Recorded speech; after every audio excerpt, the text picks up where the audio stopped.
Welcome back to Breaking Skyrim. On our last extra long episode, we ended up acquiring the Ethereum Crown. Is that how you say it? Ethereal Crown. So, today we're going to start off by demonstrating exactly how game-breaking this thing can be. Downsides to it, for one, it has no armor rating. It's just considered cloth, or clothing, which is good if you're an alteration wizard. You know, that can give you your bonuses to the armor spells. But the main one for how we've broken the game that I don't like is while we're wearing it, the carry weight goes up on our helmets. Not the biggest downside, but what we're gonna do is I've come here. I fast traveled just outside of Whiterun to come to the Ritual Stone, which is my personal favorite to use this glitch with. But we're going to activate the Ritual Stone, and you can see how the Atronach Stone was removed and then put back. If we look, I don't think it tells you on the actual piece of equipment, but let's go down to our active effects. I think it tells you there.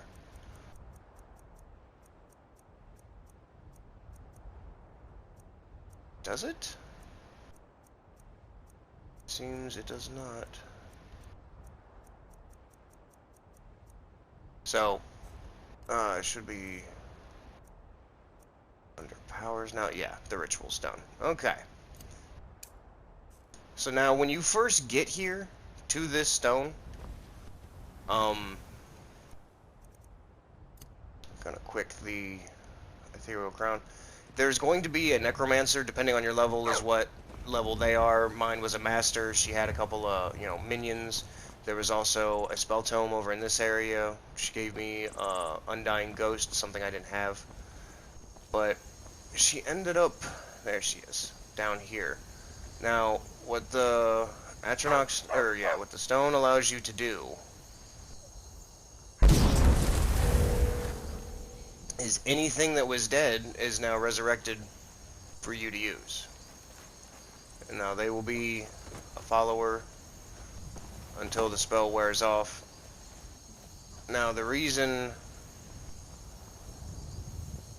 that it's game breaking is because if I take the crown off and then put it back on, it'll remove and put back on whatever stone's effect is on it. So because the Ritual Stone can only be used once a day, if we have the crown on that, then everything's hunky-dory. So in order to get this glitch to work properly, we're going to go back down to the Atronach Stone.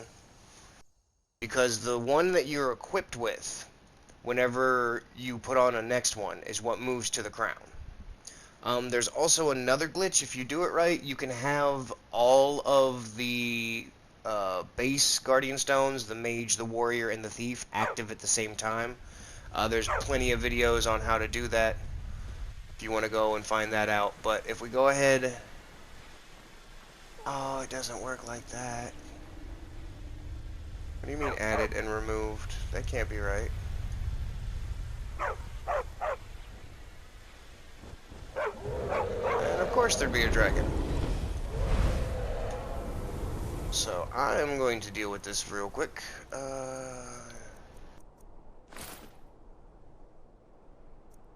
Yeah, as a matter of fact, very quickly. I don't want to deal with you right now. I want to get this to work correctly. Now, sadly, this trick does not work on super awesome, anything super awesome you kill. It won't work on a dragon. I don't even think it works on wolves and such. Oh, and that wasn't even the one from that word wall, so he might see me too. But we seem to have had it work now that we switch back to the circlet. Here, put the thing away. So you have it on. As we take it off, the Ritual Stone was removed. So now what that allows us to do... I did did still have it equipped. Oh my goodness, it will work on that too. So now, that once daily power, you know, I get rid of it. I put it back on. And did they completely fix this? Can I not use it? Oh, I have to equip it again, but... So take it off, put it back on. Does that keep it in my... Nope. So you do have to go into menu every time. Because again, it's meant to be a daily power. Oh, it took it off that time. But, yeah. So anything in the facility, apparently this goat was deceased as well. But the best part is when everything disappears, when everything goes at the end of the spell, you can just resurrect it again. That might put me overweight. Nope, we're good.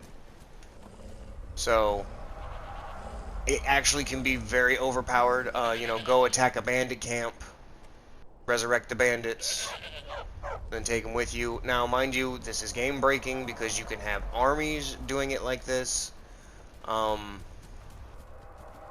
a matter of fact, I can think right down the road from the ritual stone, there's a bunch of bandits. We'll try this on.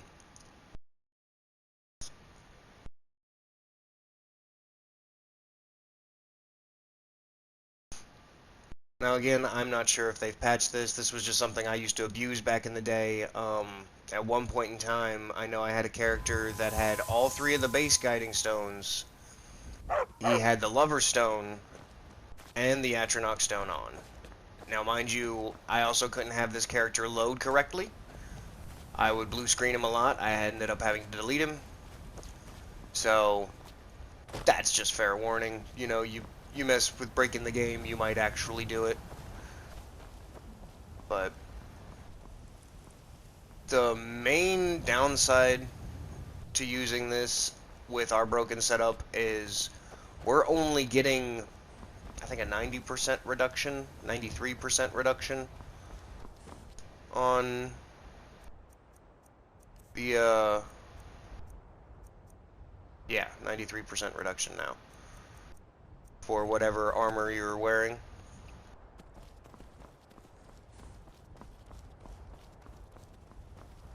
But again, by now, that's enough of a reduction that you can do most things comfortably. Maybe not your master level destruction or your high ups there for very long, but with enough well-aimed shots, you don't need it to be very long.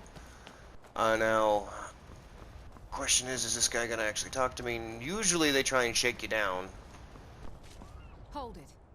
This here's a toll road, see? Yep. You're gonna have to hand over, say, 200... Huh! Tough talk. Burning! Vampire! Mm-hmm. I still find that funny. I'm a hated vampire, but at the same time, she was trying to talk to me nice at first just because I had some gold. Okay. So, do I have the ritual on? Do.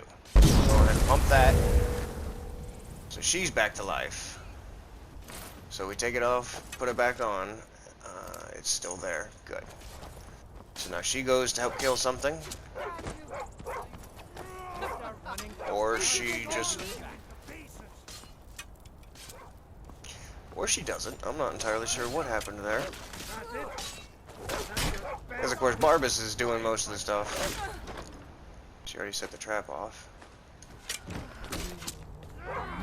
So, come on.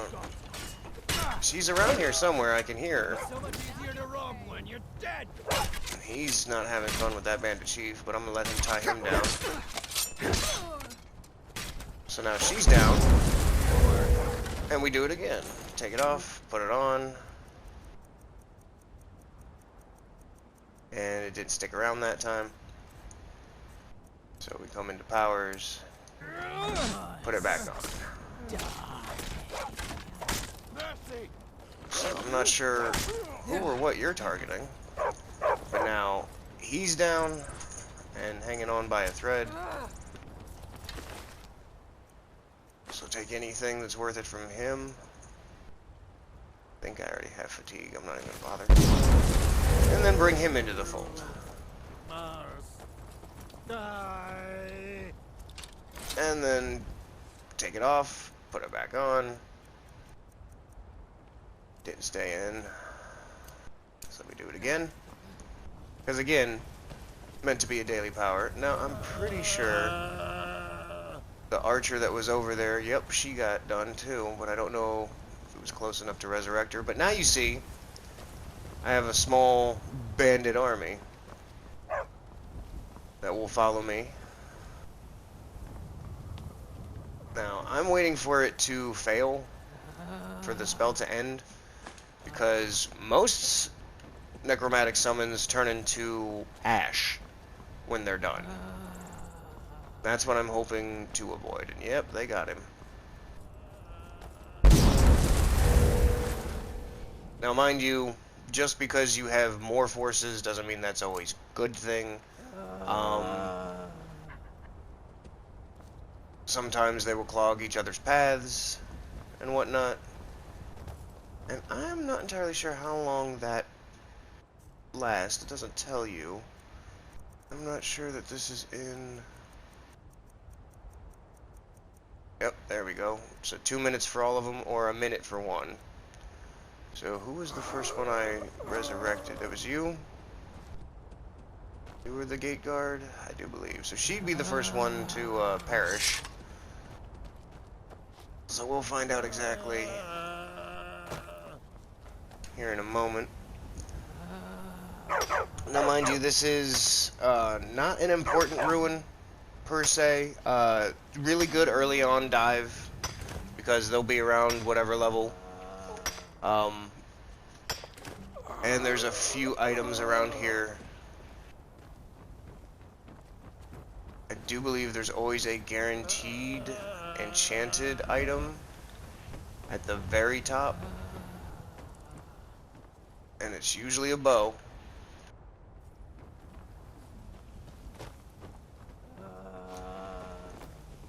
And again, having more followers just means more of a headache. The main reason I don't like taking Barbas, he likes to step on toes. Nice book on archery there. Has it been a minute yet? 11 seconds. Okay, so let's find her. Wherever she ran off to. Was she the one who followed me all the way up? Nope, right here.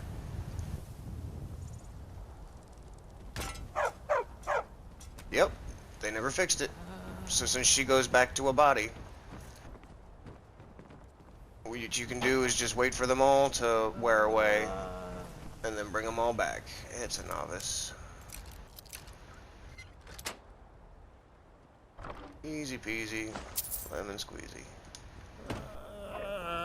Just, you know, bumble around and see if you can find anything worth it. Even though most of these books aren't. A little bit of alchemy.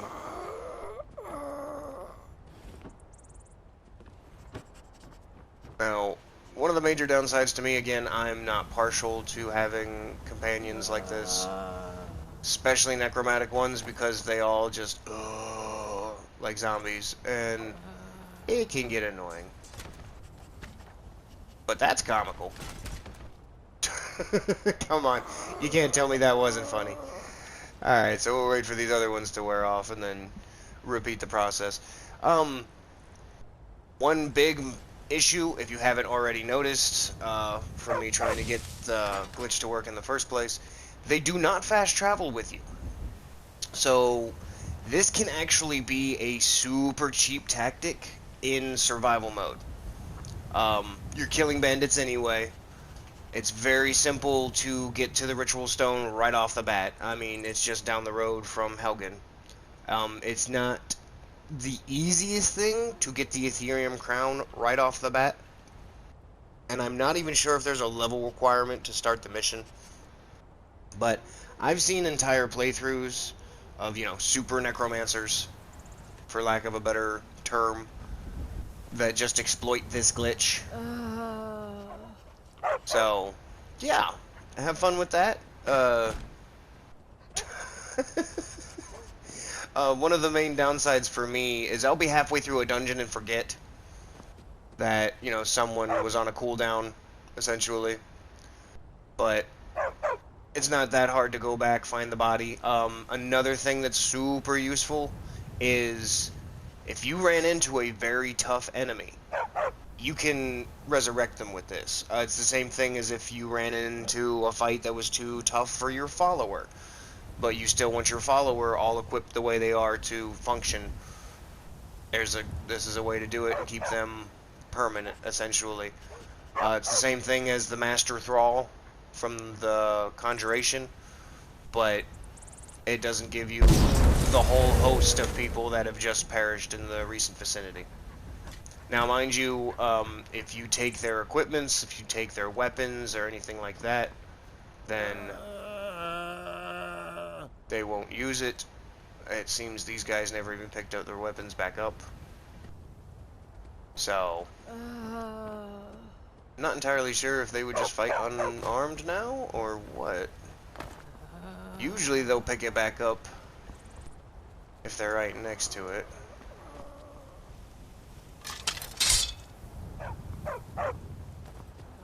And the follower mechanics, of course, apply, which aren't the best. As demonstrated through that whole movement there. And, oh, I'm gonna join her. Did that really knock her back out? But that's the next benefit to this whole ordeal, is if they do end up dead because of combat, no big deal. Just bring them right back. Don't stare at me menacingly.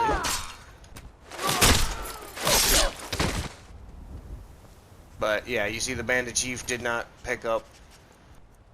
Oh, it's still on his person, so he could pull it out of his inventory. But yeah, not the most conventional glitch in the game, but that's how to become the superest of necromancers.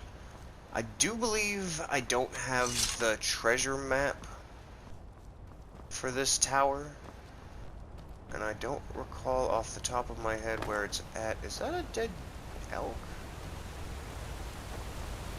Oh, they must have got it when we were fighting. Free hide. But, there's usually a chest somewhere on this shoreline, hidden, if you have the treasure map, which I do not. But yeah, that's the demonstration I wanted to give for the Ethereal Crown. There are other uses for it. Right off the top of my head, there are, like I said, if you look in other videos that give a better description, you can have all three of the Guardian Stones. I've had the Lover Stone and one of the Guardian Stones before. I've had the Lover Stone and all three, but again, that's glitchy. There's a few stones it won't work on. I know the Steed Stone is up here.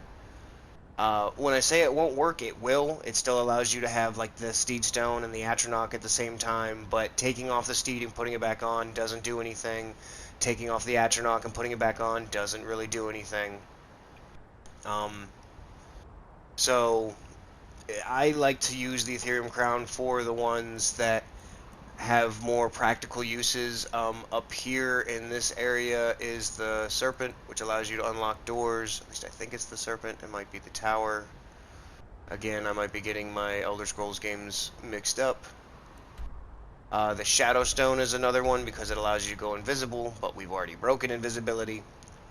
So, hence why a mass raised dead is the most powerful, and why I used it for my demonstration.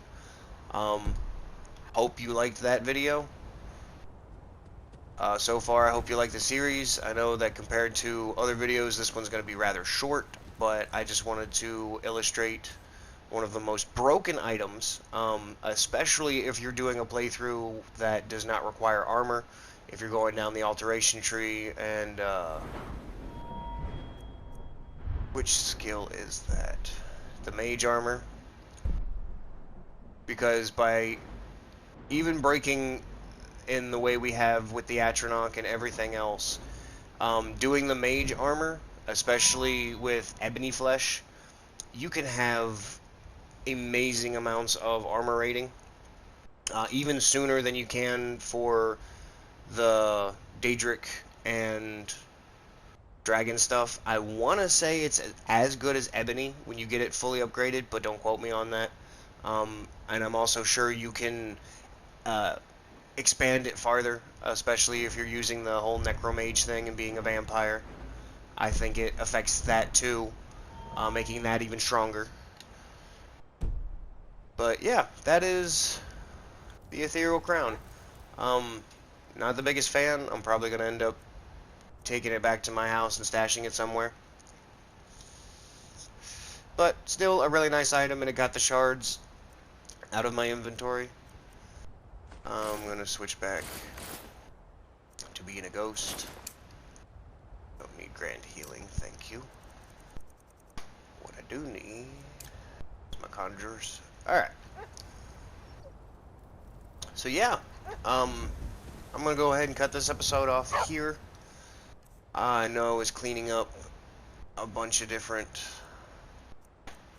stuff in my inventory, so I'm probably going to go on, a run to town, sell a few things. I do believe that this Red Eagle's Fury is related to a mission. Which one was that? I even found that yet? I don't know if I even found that yet. So yeah, that's probably where we're going to start, by doing some research. Or was it miscellaneous? That's what it was. It was miscellaneous. Oh, we already have it, which is, I think that's pretty much where we picked up the sword from in the first place. But yeah, we're going to do some running around, sell a few things, drop a few things off at our house, and then we'll go do the secret of Red Eagle's sword. So I'll catch you all in the next one.